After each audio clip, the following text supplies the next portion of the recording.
Bonjour à toutes et à tous, je m'appelle Jenny, j'ai 20 ans et il y a quelques semaines j'étais enceinte. Dans ce premier podcast que je fais aujourd'hui, d'où la voix certainement tremblante, je suis là pour vous parler de mon parcours et d'un sujet trop peu connu à mon goût, voire même tabou.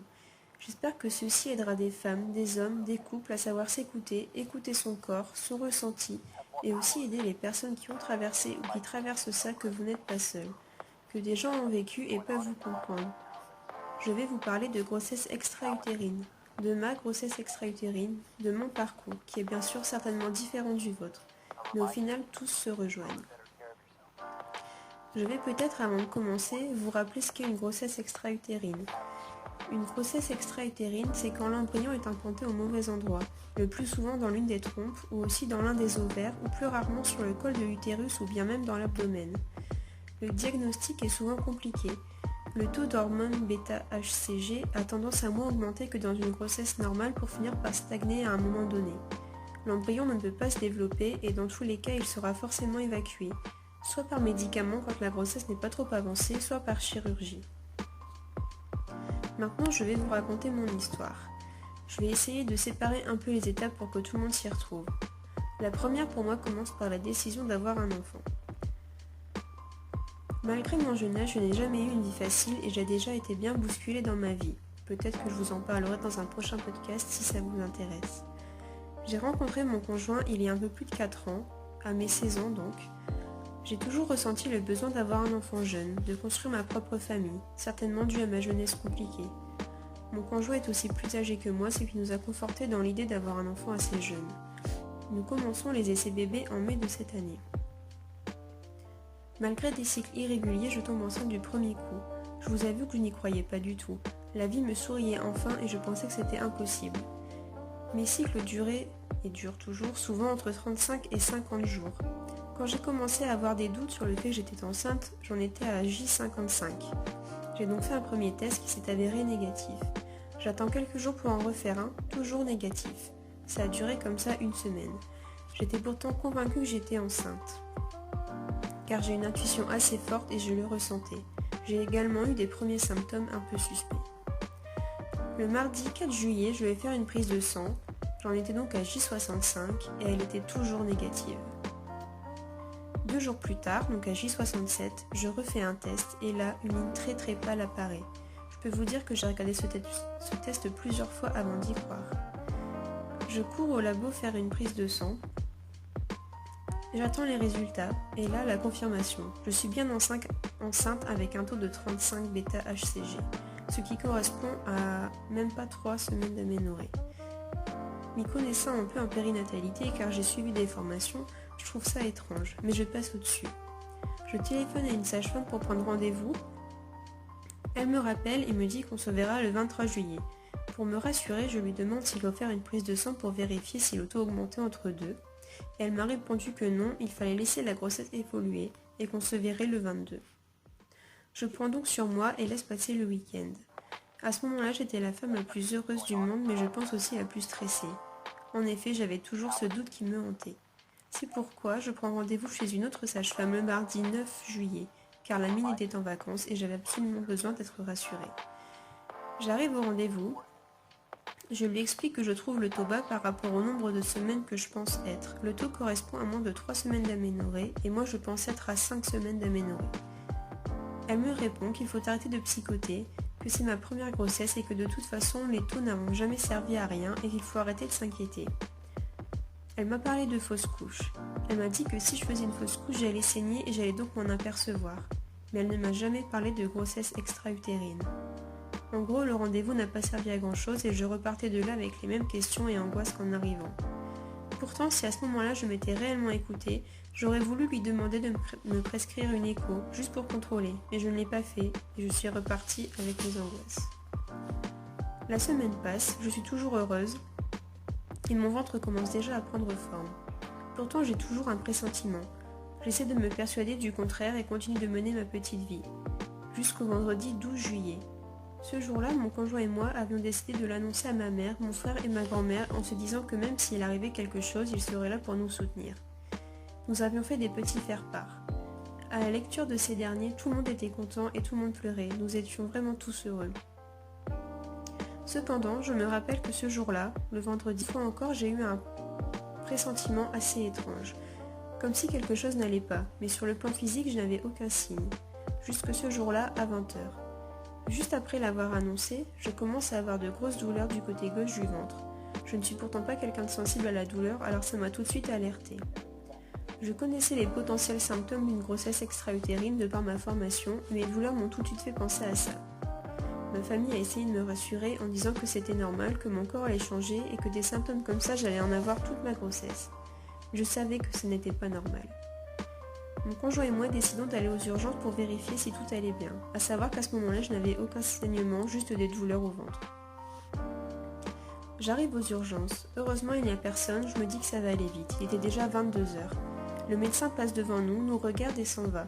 On ne la reverra que 3 heures plus tard. Aucune prise en charge pendant ces 3 heures, même pas un Doliprane, et personne ne sait où se trouve la gynécologue. Quand elle réapparaît, elle me fait un examen vaginal, me dit que tout paraît normal mais qu'elle va faire une écho pour vérifier. Et là, premier stress, elle ne voit rien dans l'utérus. Elle me fait donc une prise de sang afin de vérifier le taux. Nous devons attendre 2 heures pour les résultats. Nous attendons donc et elle nous rappelle 1h30 plus tard. Le taux était à 1265. Par rapport à la première prise de sang, il avait donc augmenté. La gynéco me dit qu'à ce taux-là, on est censé voir au moins le sac gestationnel. Elle me refait donc une écho, mais ne voit toujours rien dans l'utérus. Elle s'est arrêtée à ce diagnostic et m'a dit qu'il fallait revenir du dimanche pour recontrôler. Elle n'a jamais cherché ailleurs. Elle nous a renvoyés chez nous en nous laissant avec nos angoisses et nos interrogations, sans vraiment qu'on comprenne ce qu'il se passait. Il faut dire qu'il était 2 h du matin et que nous étions épuisés, alors nous n'avons pas trop cherché à comprendre. Du samedi dans la journée, je n'avais plus aucune douleur. Je me suis dit qu'au final, peut-être que mes ressentis n'étaient pas si bons que ça. Mais vous savez, c'est assez paradoxal, car cette petite voix me disait que ça allait très bien, alors qu'une autre me disait qu'il allait se passer quelque chose de pas normal. Ce jour-là, j'ai décidé de dormir pour oublier. Puis, dans la nuit, ce fut un peu plus compliqué. Des douleurs encore plus intenses que le vendredi, toujours du même côté, le gauche. Je finis par réveiller mon conjoint après quelques heures de souffrance en lui disant qu'il faut aller aux urgences. Il était 5 h du matin, on était le 14 juillet. Nous décidons d'aller à la maternité Jeanne de Flandre, pour ceux qui sont de la région, à Lille, en se disant qu'ils seraient plus spécialisés s'il y avait un souci. En descendant les escaliers, je perds du sang. Et là, j'ai compris. J'ai compris que nous n'aurons jamais ce bébé. J'ai compris que je faisais une grossesse extra-utérine et qu'il fallait faire vite car c'était potentiellement dangereux. Nous arrivons à l'hôpital à 6 h. Nous sommes pris tout de suite par le gynéco de garde. Il me fait un examen vaginal qui pour la première fois a été douloureux. Il me dit que je saigne. Il me fait une écho et là notre monde s'écroule pour de vrai. Les mots sont dits. Madame, je ne vois rien dans votre utérus, mais je vois une grosse masse dans votre trompe gauche. Il y a du sang dans votre ventre, vous faites une hémorragie. Il va falloir vous opérer d'urgence car votre grossesse est trop avancée pour le traitement médicamenteux. Je ne suis pas sûre de pouvoir sauver votre trompe. Mais rassurez-vous, même avec une trompe, on peut avoir des enfants.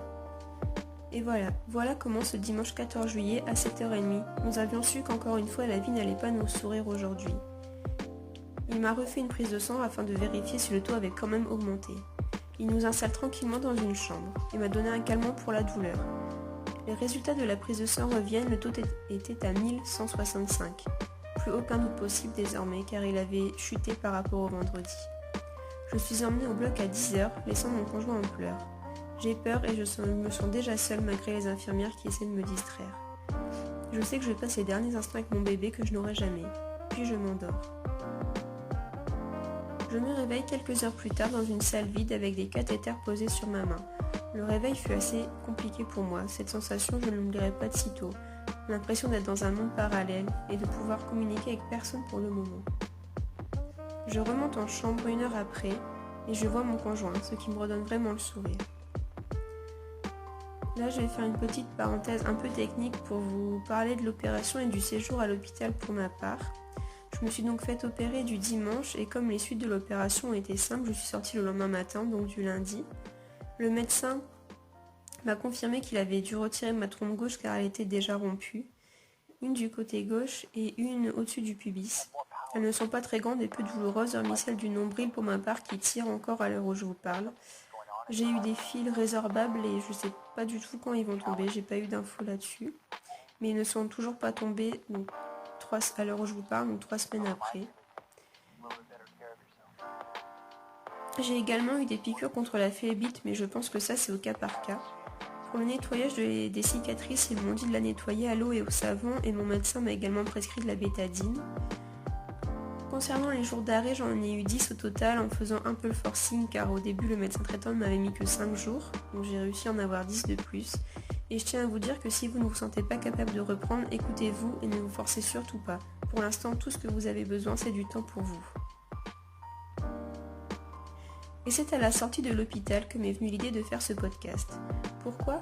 Pour aider les personnes qui ont vécu ça, aussi pour sensibiliser les gens au fait que ça existe et peut-être que aussi parce qu'en parler me fait du bien.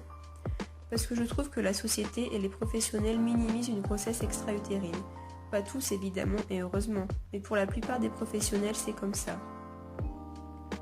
Je dis minimiser dans le sens où personne ne m'expliquait ce que j'appelle l'après-grossesse extra-utérine.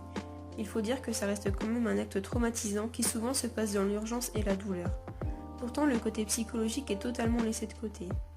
À la sortie de l'hôpital, vous revenez au monde réel sans vraiment réaliser ce qui vient de se passer et vous devez reprendre le cours de votre vie. Et puis, il faut aussi dire qu'après avoir vécu ça, on aura toujours peur pour la prochaine grossesse et ça non plus c'est pas facile de vivre avec. Peu de gens vous écoutent. Les médecins par exemple ne m'ont rien expliqué quant à la suite. Quand allait avoir lieu mon retour de couche, quand je pouvais reprendre les essais, quand faut-il s'inquiéter si je ne retombe pas enceinte, quand les filles allaient tomber, rien du tout. Alors pour ma part, je me suis sentie vide et seule. Très seule, alors que mon conjoint était pourtant à mes côtés. D'ailleurs, je voudrais aussi, de par ce podcast, soutenir les conjoints, les papas qui ont eux aussi perdu ce bébé. Car pour eux aussi c'est compliqué. Ils n'ont pas subi le traitement médicamenteux ou ils n'ont pas subi l'opération, mais voir leur femme dans cet état, ce n'est pas évident et ça les fait fortement souffrir. Alors il ne faut pas les oublier. Pourtant les médecins, eux, les oublient très souvent. Pas une fois le médecin s'est adressé ou n'a même regardé mon conjoint. Pourquoi une grossesse extra-utérine reste si mystérieuse et taboue, voire même incomprise ? Peut-être parce qu'elle fait peur. C'est en tout cas ce que j'en ai déduit.